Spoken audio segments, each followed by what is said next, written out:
Chilango Letras, con Marina Soto. Hola, bienvenidos a Chilango Letras, un podcast en donde hablamos de libros sin hablar de libros. Tendremos episodios cada semana, todos los viernes, entonces no se lo pierdan.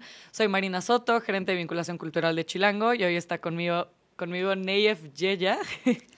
Neyef, ¿te puedes introducir a la audiencia? No, siempre digo que no me gusta como leer semblanzas porque es muy raro, entonces, y luego las escriben medio mal. Sí. No voy a ponerme a leer los títulos de todos los libros, ya sabes. Entonces, más bien, en pocas palabras, cuéntanos un poco sobre ti. Bueno, muchas gracias, Mariana, por tenerme aquí y muchas gracias, Chilango, por la invitación. Pues nada, soy ingeniero industrial, soy pornografógrafo, escritor, periodista, vivo por un accidente del destino en Brooklyn desde hace algún tiempo.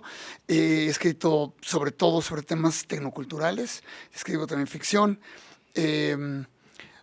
Me metí a este campo de la tecnocultura y de pensar en la tecnología como algo más que una herramienta, sino como algo que nos vincula con lo que somos, con el medio, con la manera en que hacemos el universo, a partir de escribir un libro sobre cyborgs.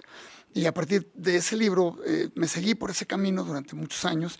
El último libro de tecnocultura propiamente se llama Mundo Dron, y habla acerca del dron como este aparato de visión profunda, omnipresente, omnividente, con la capacidad de exterminar seres humanos y al planeta. Y de ahí di este salto mortal hacia la biología, un campo que para mí era completamente desconocido, hostil y extraño, ante la idea de pensar al hongo, ¿no? Pensar al hongo como el hongo en general, qué quiere decir el hongo, qué es el hongo. Y a medida en que me metí en este campo, fue una revelación tras otra. Y mi idea era hablar de la psicodelia, y bueno, terminé tratando de escribir una historia cultural de los psicodélicos. Y así es, el libro que hoy nos concierne se llama El planeta de los hongos, una historia cultural de los hongos psicodélicos. Y yo te voy a contar una anécdota, Neyef. ¿Sabes qué? Yo estaba trabajando en Page, tu agencia literaria, cuando platicaron contigo sobre hacer este libro. Mira, qué Sí. curioso, qué casualidad. Sí, ellos fueron los Paulina responsables. Y a Gerardo. Mira, no sabía que tú estabas con ellos. Entonces, cuando salió fue como, mira, qué bueno que sí funcionó, que lo Sí. aceptaron, que lo escribiste. Sí, fueron, ellos son mis agentes y fue una cosa totalmente insólita para mí. Yo nunca en mi vida me habían propuesto escribir un libro de algo. Nunca me habían dado como el pie, así como, oye, ¿por qué no le entras a esto? Sí. Y sí, entré al tema gracias a ellos. ¿Y cómo fue para ti la investigación? Fíjate, yo había consumido hongos alucinógenos cuando tenía 20 años, quizá demasiados hongos. Pero soy lo más lejano a un pacheco autorizado. Sí, un junkie. Soy un pacheco muy mediocre, de muy bajo nivel, de muy baja estofa. Entonces yo no me sentía interesado en tratar de explorar esos campos, pero cuando me propusieron esto, yo pensé, sería interesante acercarme a algo como los hongos desde el campo como yo lo hago, ¿no? Como los estudios culturales. Como cultural, sí. Y empecé a hacerlo a través de un ensayo que publiqué en una revista española, y me gustó mucho la idea y me seguí. Entonces, no me imaginaba yo que al meterme al hongo, la idea al no meterme el hongo, al meterme al mundo del hongo, Sí. iba a pasar del aspecto biológico, de entender qué es como organismo, al aspecto antropológico, cultural, prehistórico, Sí. a las políticas que tienen que ver con los hongos, a todas estas hipótesis y todos estos sueños delirantes acerca de por qué el hongo hace lo que hace, Sí. por qué nos hace lo que nos hace. Y a medida en que iba entrando, de repente descubro esta relación que tiene la cultura en general, las culturas, y en particular la nuestra, la cultura mexicana, tan en deuda con esto, y este mundo del hongo siempre rodeado de prohibicionismo, de miedo, Sí. de especulación, de cosas que han estado cambiando. Entonces siento que fui muy afortunado en llegar a esto en un momento en que esto está en explosión. Sí, totalmente. Y justo dices que los hongos hacen que o sea, hablando ya como del consumo, yo también he consumido hongos, y dices que hacen que te desprendas del yo. Y eso es algo que a muchas personas o les gusta o asusta mucho. ¿Por qué Claro. crees que pasa eso? No, pues es muy atrevido, ¿no? Ver a tu ego disolverse, quedarte en medio de la nada, de repente ser como un átomo perdido en un universo sin identidad, sin conciencia, sin brújula, y volverte a reconstruir a partir de ahí. Yo creo que es aterrador y a la vez fascinante. Yo tengo un gran morbo, una gran fascinación por estas experiencias, pero también he tenido un par de malos viajes, entonces entiendo perfectamente el temor. Y ahora cuando regresé al asunto después de tantos años, eh, pues el miedo siempre está ahí. Yo creo, tengo amigos que nunca tienen miedo, pero yo creo que eso es más inusual y más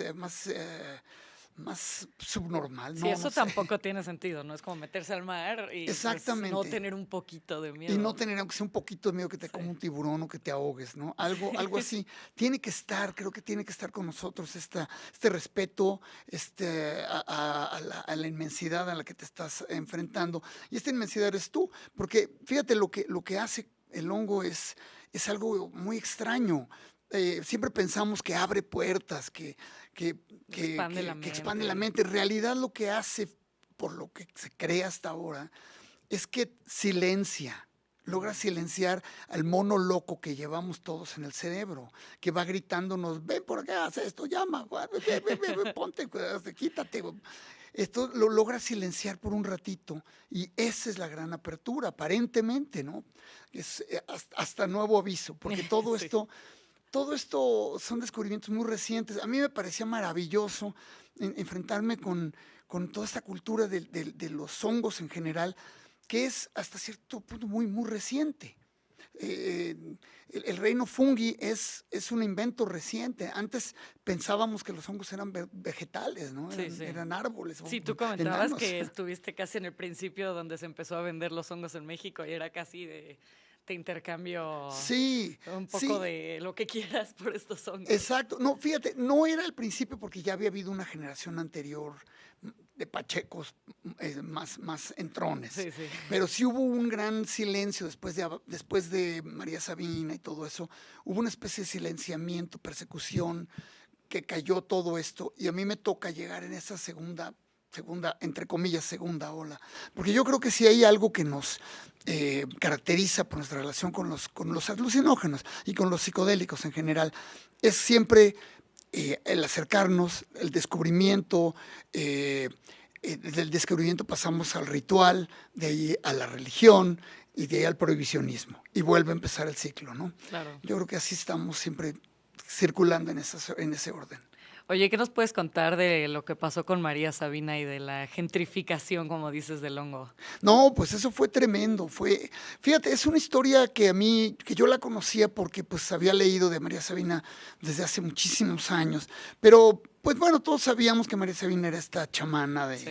de Huautla. Pero lo que es impresionante es esto. Básicamente ella era una de las chamanas, de esta gente que lograron mantener vivo el culto de los psicodélicos, de estas sustancias mágicas, místicas, religiosas. Y le sucedió el encuentro más fortuito y más desafortunado y más extraño del mundo, que de repente literalmente un financiero de Wall Street, Robert Wason, se obsesionó con que él quería probar hongos alucinógenos y como tenía los recursos se logró acercar y llegó a María Sabina y la engañó diciéndole pues, que quería participar en este ritual porque su hijo estaba en Vietnam. Esto estamos hablando de los años 50.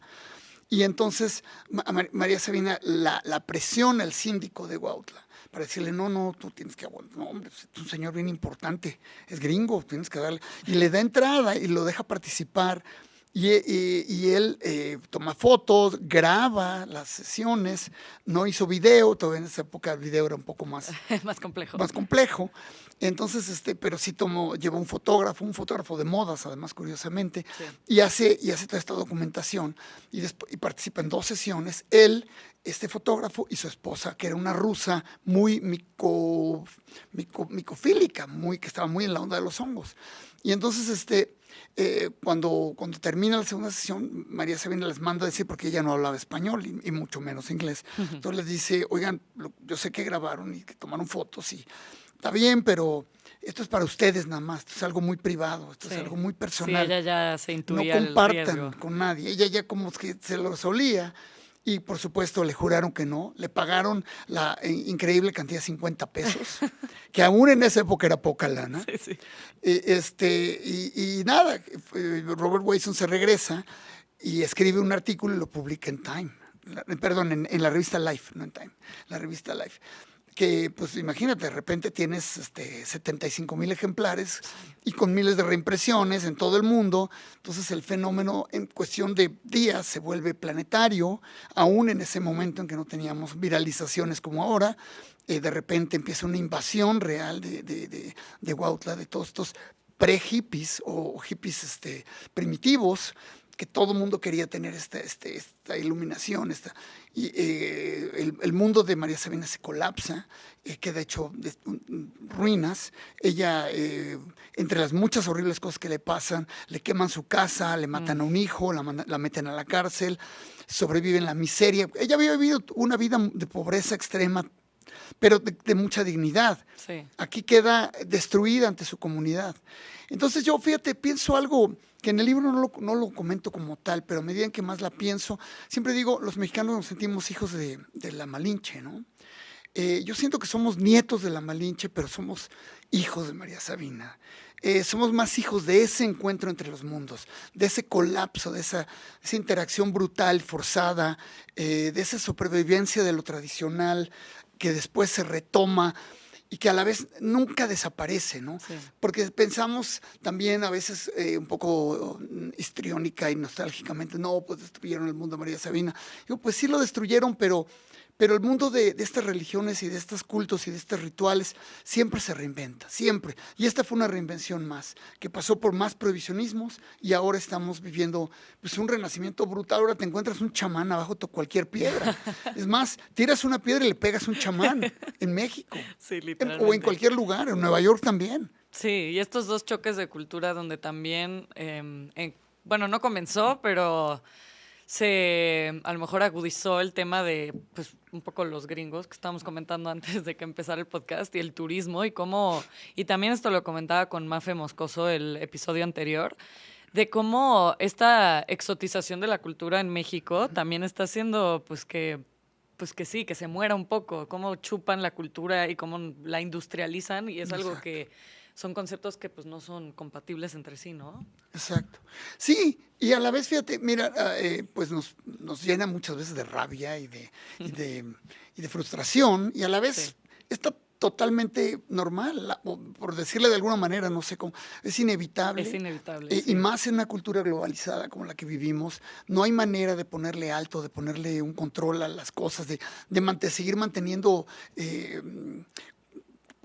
no sé, una cultura prohibida, ¿no? Sí. Un conocimiento sagrado. Sí. Todo ahora está ahí, está expuesto. A la mano. Está a la mano, está... Comprable también. Está comprable, sí. Hoy mismo me comuniqué con gente que vende hongos ya por gramos, ¿no? Cuando Sí, nosotros y lo caps comprábamos también. en capsulitas o en gomis o en lo que sea. Sí.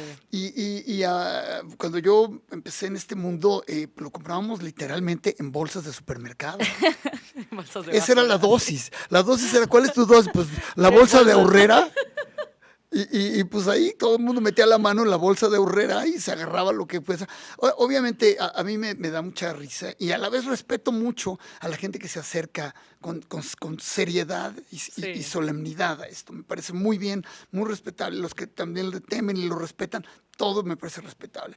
Pero mi experiencia fue diferente. Sí, claro. ¿Y qué opinas de también esta, pues, demonización de los hongos? Porque al final, hongos igual a droga, ¿no? Y droga igual a narcotráfico y muerte y adictos y te vas a morir. Y, o sea, sigue existiendo como pues, esta categorización de los hongos en algo malo.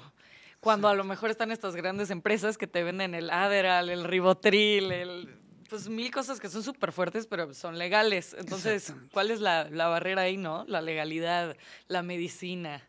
No, totalmente. Y es que así fue el proceso, ¿no? Cuando empieza el gran prohibicionismo, las grandes oleadas. O sea, bueno, nosotros vivimos nuestro primer gran prohibicionismo con la Inquisición. Sí. Ese sí era un prohibicionismo profesional. Ese sí Te te mataban. llevaban a la hoguera por cualquier... Y había una enorme persecución a todos los psicodélicos, porque era una competencia totalmente desleal a la religión, ¿no? Sí. Cuando la religión te exige tener fe para que tengas una vida más digna o honesta. Y la o lo idea que de algo sea. mágico era como... Sí, la idea de que una cosa que te dice, no, mira, ¿quieres ver a Dios? Cómete el honguito. Era totalmente injusta competencia. Y bueno, entonces ese gran prohibicionismo pasamos al otro prohibicionismo, el prohibicionismo importado del norte, importado de los Estados Unidos, que era toda esta paranoia de perseguir a todas las drogas, como tú bien dices, por igual, mientras protegías a la industria farmacéutica que te vende sustancias que son mucho más tóxicas, Sí. mucho más destructivas, mucho más adictivas. O sea, no hay una adicción a los hongos, no existe una adicción a la ayahuasca, nadie se puede volver Imagínate. adicto al bufo. O sea, eso no son cosas reales. Sí. O sea, estas cosas tienen un significado mágico, místico. Entonces, al prohibirlas, lo que estamos prohibiendo es un acceso a cierto universo distinto. Y pues es parte de la idea de la autoridad, y eso ya va más allá de lo que yo quisiera tocar. Me encanta la idea, pero pues ya más bien para eso consulten a su Foucault de cabecera. Sí, literal. Pero también a lo mejor hay esta idea de no cura nada, entonces no puede ser una medicina, no cura nada físico. No, creo que no quita el dolor, ¿o sí? Bueno, se usa ahora ya también para todo, ¿no? Sí. Ahora con este nuevo renacimiento tenemos, bueno, pues que ya está quedando claro que puede combatir a las adicciones, a la depresión, a la esquizofrenia, a la bipolaridad, incluso a ciertos dolores. Yo creo que todo esto estamos apenas empezando, a pesar de que hay un cuerpo de investigación muy vasto que se originó en los años 20, 30, 40, bueno, 20, 30, antes de que empezara el prohibicionismo fuerte, y que obligaron a sepultar todo este conocimiento y ahora lo empiezan a desenterrar. O sea, había estudios muy, muy serios, conferencias, congresos de psicodélicos en los años 20 y 30. Esto está perdido. Sí. Por el momento estamos en este redespertar, ¿no? Hay instituciones muy serias como Hopkins y como NYU. Sí, sé que en Estados Unidos se está viendo con mucha investigación. Van a todo, y en Chile, en fin. En México sé que también ya estamos buscando nuevas maneras de acercarnos a esto. Entonces, sí creo yo que esto vamos pronto a poder decir con cierto nivel de certeza, esto cura. O se puede usar para tratar esto, ¿no? Sí. Para tratar ciertas condiciones, especialmente condiciones mentales. Sí. Hablemos también de la figura de los chamanes. Hay una parte muy interesante que un poco, entre una cosa y otra, ligas la figura del chamán con la de Jesús. Me gustaría que nos hablaras un poco más de eso. Sí, porque fíjate, cuando empiezas a ver la historia de los hongos en Occidente, pasa algo muy curioso que de repente, en cierto momento, en la historia occidental, desaparecen los hongos. Los hongos existen en las cavernas, o sea, más o menos, en cierto momento de la evolución, entre comillas, de la prehistoria humana. Sí, historia, pues. Y después, cuando empieza el cristianismo, ¡puf!, desaparecen los hongos. Ya nadie más vuelve a hablar de hongos en Occidente. Si tú ves la historia, están borrados. Ujú. Entonces hay varios investigadores que han querido volverlo a conectar. Y entonces para esto empiezan a conectar la idea de que probablemente el cristianismo también aparece como una religión chamánica. Entonces Cristo pues era quizá un chamán. Y a esto pues podemos extendernos con la que es mi favorita, ¿no? Cuando tú tienes en Siberia, que hay una gran cultura de los hongos, en la Siberia prehistórica, y el uso de los hongos pues era administrado por chamanes. Y estos chamanes, según cuentan, eran estos hombres que vestían de rojo con un sombrero de capuchón, con un capucho, y se metían por la chimenea del yurt. Wow. Y venían con un costal cargado de regalos que eran hongos para todo mundo, y los hongos los utilizaban para decorar los pinos. Y entonces toda la idea, o sea, pues ya vieron por dónde va. O sea, era básicamente la idea de Santa Claus.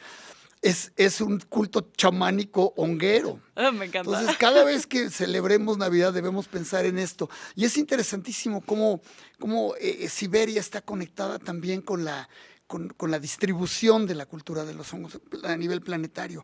Por un lado se fueron a Europa y te digo, desaparecen mágicamente. Ya nadie habla de hongos, ya no están incluidos en ningún texto, nada, todo está oculto. Tenemos los mitos eleusianos en Grecia, que hay gente que dice, pues básicamente lo que se tomaban era un LSD primitivo, que hay gente que dice que eso es una estupidez y una aberración. Todavía nadie lo ha probado y quizá nadie lo pueda probar. Y por el otro lado tenemos este otro lado fabuloso, que a mí me vuelve loco pensar que chamanes siberianos, a la hora de que se congela el estrecho de Bering y el mundo se pone terrible con la glaciación, cruzan el estrecho de Bering cargando sus tipis, cargando sus gogles estos de nieve, que son con una rajita nada más para ver en este paisaje nevado.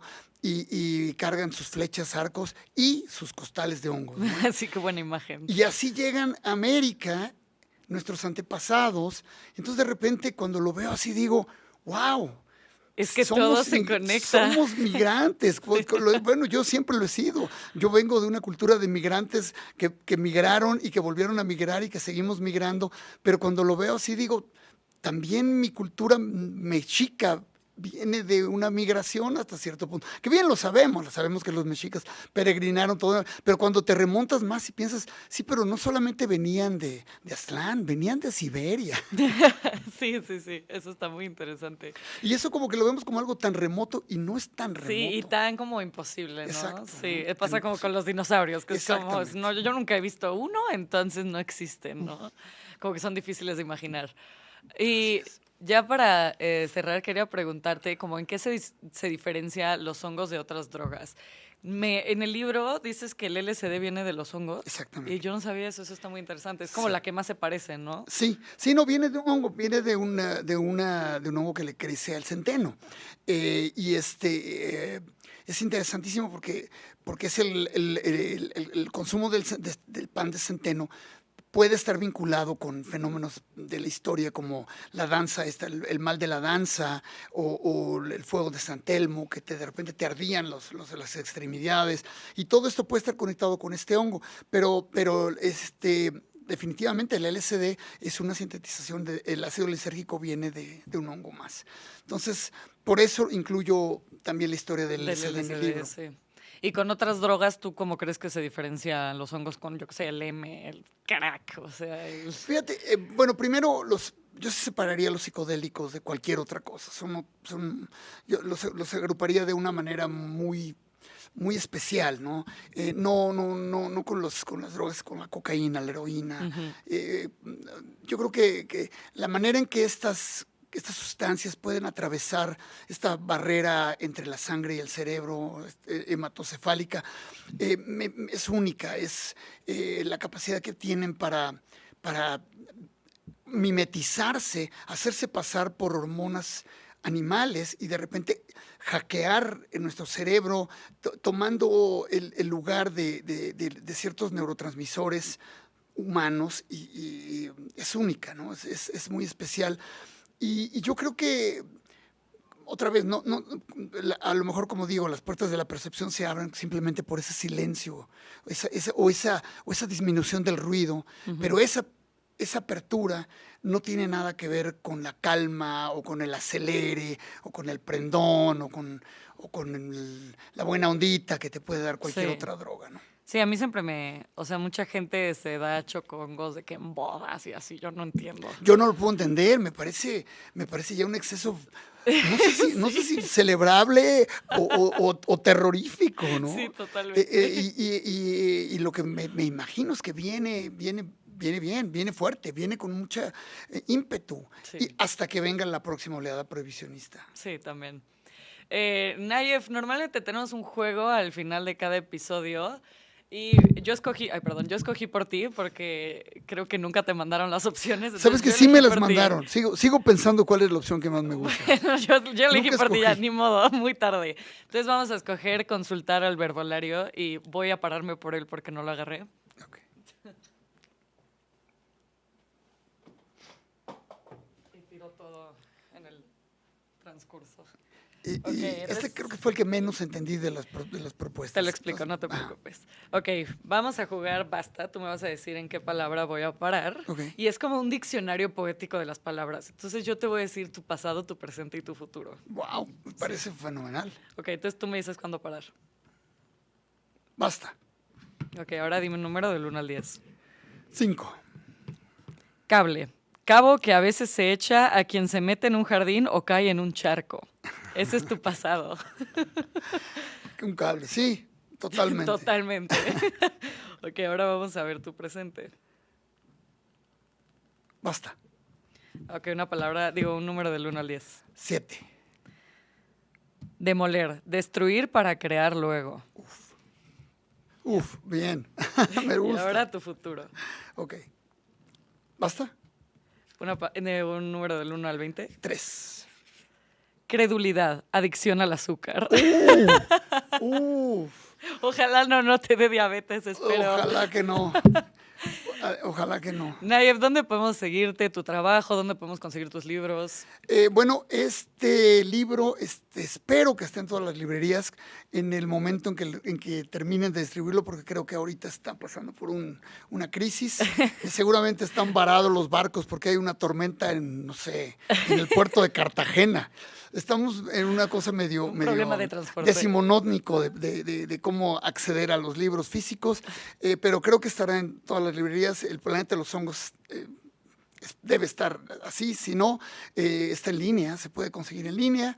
Yo estoy en esa cosa que se llamaba Twitter, que no sé cómo se llama ahora, no me interesa cómo se llama Sí, ahora. no, a mí tampoco. Es como Nyeya, Nyeha.